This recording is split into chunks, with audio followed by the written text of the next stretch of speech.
நமது கலாச்சாரம், நமது பண்பாடு எப்போதும் நம்முடன் நீடித்து இருக்கும். சப்ஸ்கிரைப் திலக்.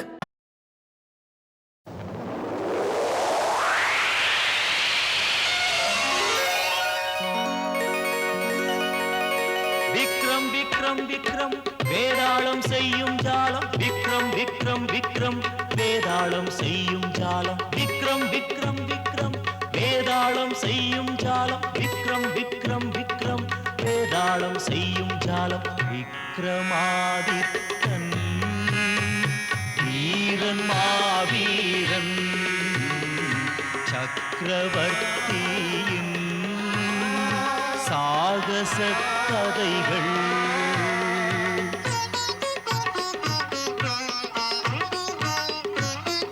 விக்ரமாதித்தன் வீரன் மாவீரன் சக்கரவர்த்தியின் சாகச கதைகள்.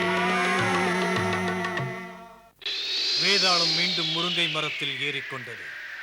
அது ராஜா விக்ரமாதித்தனை எல்லா விதத்திலும் பயமுறுத்தி பார்த்தது. ஆனால் விக்ரமாதித்தனும் தன் கொள்கையில் உறுதியாக இருந்தான். வேதாளத்தை தோளில் சுமந்து கொண்டு தன் பாதையில் செல்லத் தொடங்கினான். வேதாளம் வழக்கப்படி புது கதை ஒன்றை சொல்லி அவனை குழப்ப பார்த்தது. இந்த கதை சந்திரபுரி இளவரசன் ஆனந்த சிம்மனை பற்றியது. அவன் ஒரு வேட்டை பிரியன். அதன் காரணமாக ஒரு நாள் அவன் வேட்டைக்கு புறப்பட்டான். லேசாக வீசத் தொடங்கிய காற்று திடீரென்று பெரும் புயலானது. ஆனந்த சிம்மன் பாதுகாப்பான இடம் போக முயற்சி செய்தான். முடியவில்லை.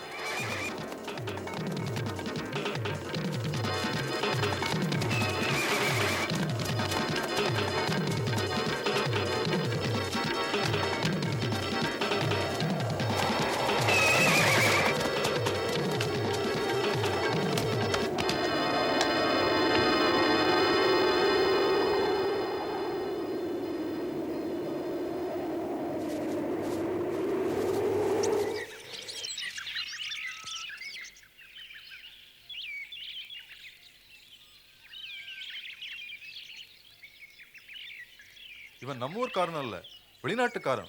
வெளிநாட்டுக்காரன் தான், ஆனால் ராஜகுமாரன். மயக்கமாய் இருக்கிறார். இவரை முதலில் தெளிய வைப்போம்.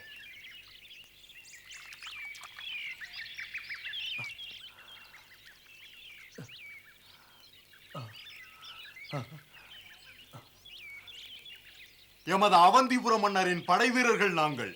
எங்கள் எல்லைக்குள் அனுமதி இல்லாமல் வந்ததால் கைது செய்கிறோம். செய்யுங்கள். ஐயா, தாம் ஏதாவது சொல்ல விரும்பினால் எங்கள் மன்னரின் சபையில் வந்து சொல்லுங்கள். போகலாம். என்ன, நான் பார்ப்பது சுமீரன் மைந்தனா? ஆம் மன்னா. என் அன்பு தோழனின் மைந்தனா? அவந்திபுரியே உன்னை வரவேற்கிறது. அன்பு நண்பனின் திருமகனே, வருக வருக என்று. எமது படை வீரர்கள் சற்று அவசரப்பட்டார்கள். அதனால்தான் இப்படி. இல்லை மன்னா, கடமைப்படி செயல்பட்டார்கள்.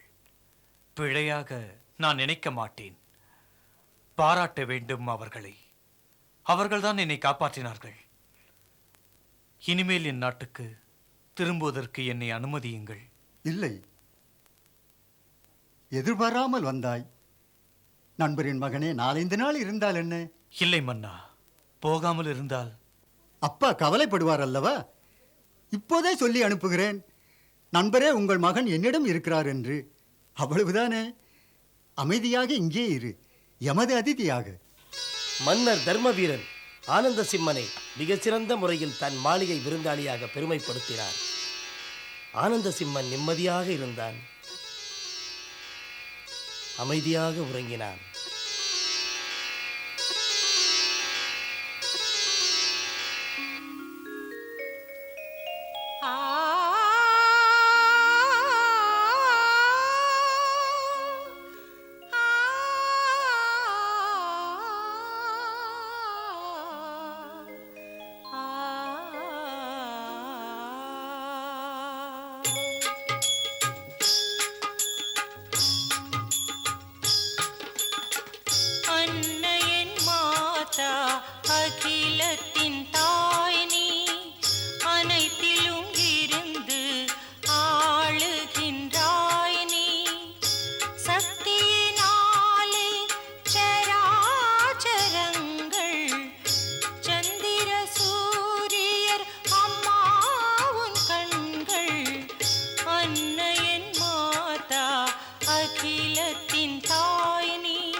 உலகை படைத்தது உன் மனம்தானே, உயிர்குலம் வாழ்வது உன் அருள்தானே.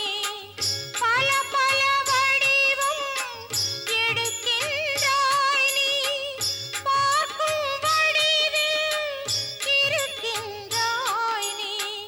தாயே ஜெகன்மாதா, சக்தியினாலே சராச்சரங்கள், சந்திர சூரியர் அம்மாவுன் கண்கள். அன்னையின் மாதா, அகிலத்தின் தாய் நீ, அனைத்திலும் இருந்து ஆளும் அம்மா.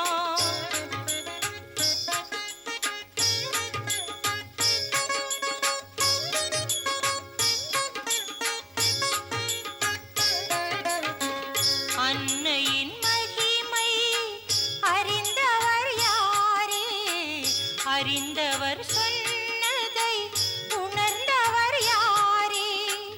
நீதான் துர்க்கை, நீதான் பவானி, நீதான் காளி, நீதான் நீலி, பார்வதி மாதா. சக்தியினாலே சராச்சரங்கள், சந்திர சூரியர் தாயே உன் கண்கள். அன்னையன் மாதா, அகிலத்தின் தாய் நீ, அனைத்திலும் இருந்து ஆளுகின்றாய் நீ. அன்னையன் மாதா, அகிலத்தின் தாய் நீ, அனைத்திலும் இருந்து ஆளுகின்றாய் நீ.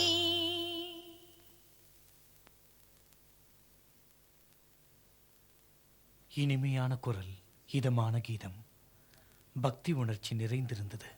ஆனந்தா, இவள் என் மகள் இளவரசி ரூபவதி. வணக்கம். வணக்கம். ரூபவதி, இவர்தான் ஆனந்தன், சந்திரபுரியின் இளவரசன், நமது விருந்தாளி. பிரசாதம் கொடு மகளே.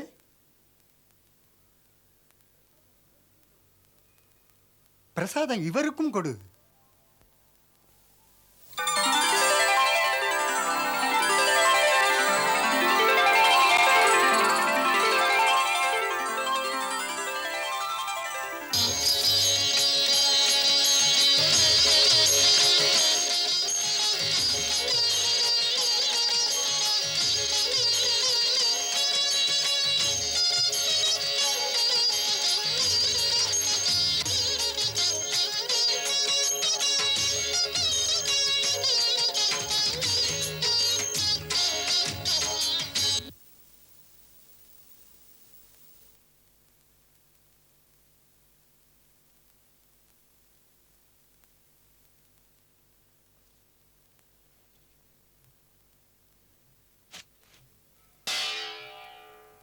ஆணையிடுங்கள் இளவரசே. சேவகரே, இன்று என் மனம் வீணை வாசிக்க விரும்புகிறது. ராஜகுமாரி ரூபவதிக்கும் வீணை என்றால் மிகவும் விருப்பம் இளவரசே. ஆஹா. அனுமதித்தால் வாங்கி வருகிறேன்.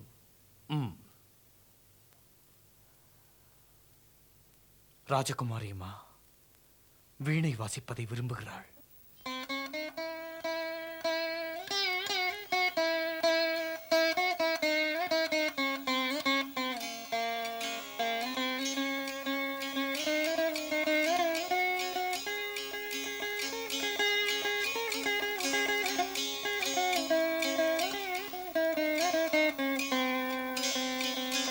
வணக்கம் ராஜகுமாரி. சந்திரபுரியின் இளவரசர் ஆனந்தசிம்மருக்கு வீணை வாசிக்க வேண்டுமாம்.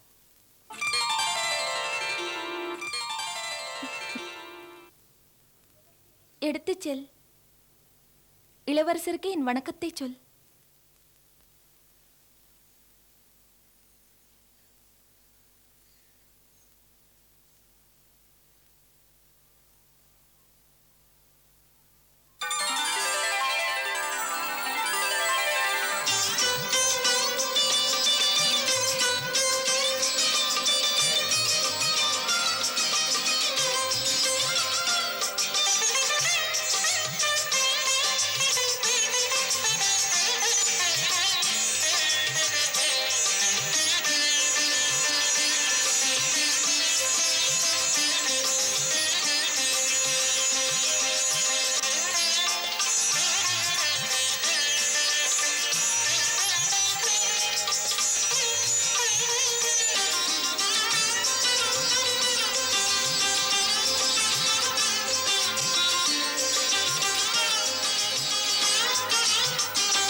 ராஜகுமாரி. உயர்ந்த இசையை எப்படி பாராட்டுவது? நான் கேட்டு தமது வாசிப்பு தேவாமுதம்தான். மனதை மயக்கியது தாங்கள் இசைத்த இசை. ஆம், தாம் எனக்கு கற்றுத்தர முடியுமா? என்ன சொல்கிறாய்? உன்னை கண்டது முதல் என் மனம் உன்னோடு இணைந்து விட்டது.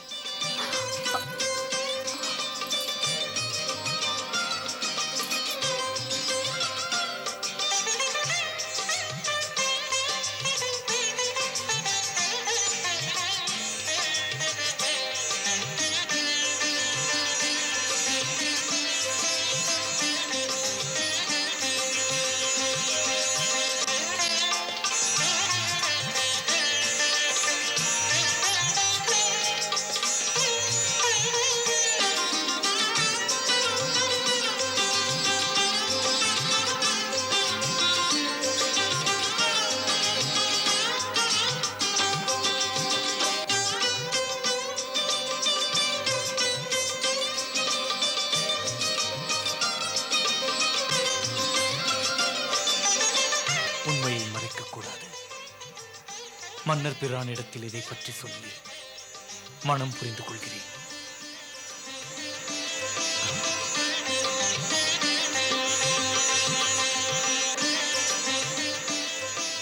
ராஜகுமாரா, ஆனந்தமாக இருந்ததா? ஆம் மன்னா. இந்த மாளிகையில் எந்த வசதி குறைவும் இல்லையே? இல்லை மன்னா, சொந்த மாளிகையை விட இந்த மாளிகை எனக்கு இனித்தது. நண்பரின் மைந்தனிடத்தில் தாம் காட்டிய அன்புக்கு எப்படி நன்றி சொல்வது? நட்பு நன்றியை விரும்பாது. இது என் கடமை. மன்னவா,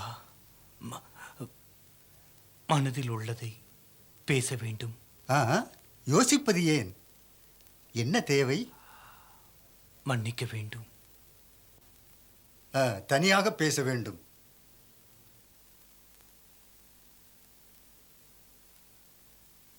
சொல்லுங்கள் இளவரசே. மன்னவா, உங்கள் மகள் ரூபவதியை கைப்பிடிக்க வேண்டும்.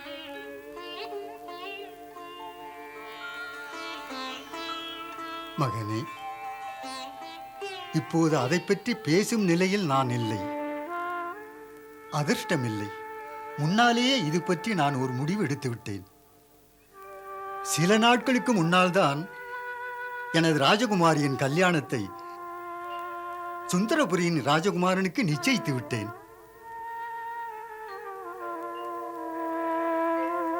இனிமேல் என்ன செய்ய? திருமணம் நிச்சயித்த பிறகு மாற்றுவது சரியல்ல.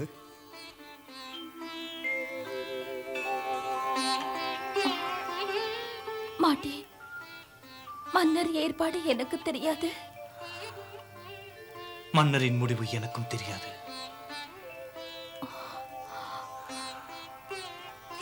ரூபா, இனிமேல் நான் யாருக்கும் தெரியாமல் உரிமையுடன் தூக்கிச் செல்வேன். உண்மையுடன் ஒத்துழைப்பாயா?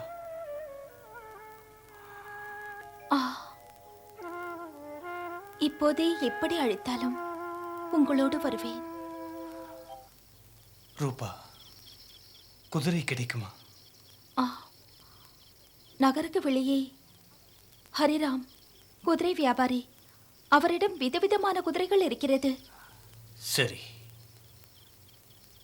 போய் அவரை பார்க்கலாம். நீ மட்டும் இருட்டிய பிறகு ராஜ மாளிகைக்கு வெளியே காத்திரு. உனக்காக வருவேன். பிறகு நாம் இருவரும் குதிரையில் ஏறி போய்விடுவோம். செல்லுங்கள், உங்களுக்காக காத்திருப்பேன்.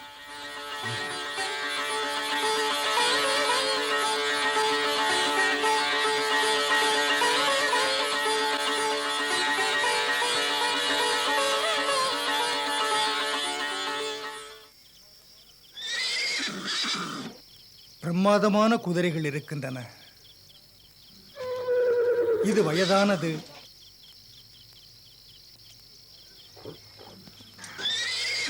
இது வாலிபம். வேகம் எப்படி என்றால் காற்றைப் போல் பறந்து செல்லும். இதற்கு என்ன விலை பெரியவரே? வாலிப குதிரைக்கு 50 முகரா, இந்த கிழட்டு குதிரைக்கு 100 முகரா. இளம் வயது குதிரைக்கு 50 முகரா, கிழட்டு குதிரைக்கு 100 முகரா. அது ஏன் பெரியவரே? இதன் காரணம் என்ன? கருத்துள்ள காரணம். இந்த கிழட்டு குதிரை ஓடத் தொடங்கினால் ஓடிக்கொண்டே இருக்கும். நின்றுவிடும் நீ நிற்கச் சொன்ன இடத்தில். இந்த குதிரை தண்ணீரை பார்த்துவிட்டால் அது அப்படியே நின்றுவிடும். பாவம், ஏன் அப்படி?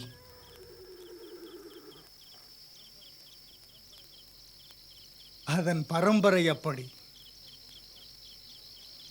இதன் கொள்ளுப்பாட்டிக்கு தண்ணீரை கண்டால் நடுக்கம். பாட்டி நடுங்கியது, அடுத்து அம்மா நடுங்கியது, இப்போது இதற்கு நடுக்கம். ஆனந்த சிம்மனின் சிந்தனை வேகமாக சுழன்றது. கடைசியில் ஒரு முடிவுக்கு வந்தான். குதிரைக்கார பெரியவரிடம் விலையை கொடுத்தான். 100 முகரா இதில் உள்ளது. கிழட்டு குதிரை போதும் எனக்கு. இளவரசன் குதிரையை வாங்கினான். அதன் மீது ஏறி அமர்ந்தான். ரூபவதியை அழைத்துச் செல்லாமல் அவன் மட்டும் தனியாக தன் ராஜ்யத்துக்கு பறந்தோடினான். ராஜகுமாரி அவனுக்காக காத்திருந்தாள், காத்திருந்தாள், காத்திருந்தாள். இப்படி கதையை சொல்லிவிட்டு வேதாளம் நிறுத்தியது. விக்ரமாதித்தன் மீது கேள்விக் கணைகளை விடுத்தது. சொல் விக்ரமா, ராஜகுமாரன் ஆனந்த சிம்மன் ராஜகுமாரி ரூபவதியை அழைத்துச் செல்லாமல் ஏன் அவன் மட்டும் தனியாக திரும்பிச் சென்றான்? சீக்கிரம் சொல். வாய் பேசாதிருந்தால் உன்னை தூள் தூளாக்குவேன். பதில் சொல்லாமல் என்னை விடுவாயா? அந்த பெரியவரின் பேச்சை கேட்டு பரம்பரை இயல்புகள் தொடரும் என்று கண்டான். அந்த முறையில் சிந்தித்தான். மனமும் தெளிந்தது, விடை புரிந்தது. இயல்புகள் மனிதனுக்கும் அதுதானே. நாளை ரூபாவின் நிலையும் அதுதான். இன்று ஒரு பருவ பெண் தன் பெற்றோரின் பேச்சையே மதிக்காமல் ஓடிப்போனாள் என்றால், நாளை அவளுக்கும் பெண் பிறந்து அந்த பெண்ணும் ஓடினால் நிலைமை என்ன ஆவது? ஊர் தூற்றுமல்லவா? அப்படியெல்லாம் யோசனை எழுந்ததால் அந்த ஆனந்தன் ராஜா தர்மவீரரின் கீர்த்தி பழுதுபட்டு பாழ்படக்கூடாதென்ற உணர்வோடு ஊருக்கு சென்றான். ஏற்கத்தக்க சரியான பதில் இது. நன்றாக சொன்னாய். பாராட்டத்தக்க அறிவுள்ளவன், ஆண்மை உள்ளவன் உன்னை போல் யார்? என்னப்பா செய்வது? நீ மௌனமாயிருந்தால் நான் போய் விடுவேன். புறப்படுகிறேன். வேதாளமே, உன்னை நான் விடமாட்டேன். உன்னை நான் விடவே மாட்டேன்.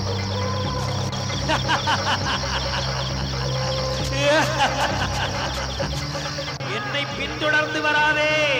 உன் வலைக்குள் அகப்படும் மீனல்ல இந்த வேதாளம்.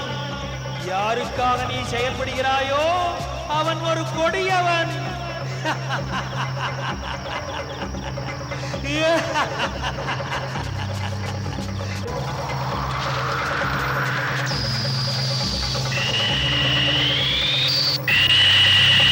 விக்ரம் விக்ரம் விக்ரம் வேதாளம் செய்யும் ஜாலம். விக்ரம் விக்ரம் விக்ரம் வேதாளம் செய்யும் ஜாலம். விக்ரமாதித்தன்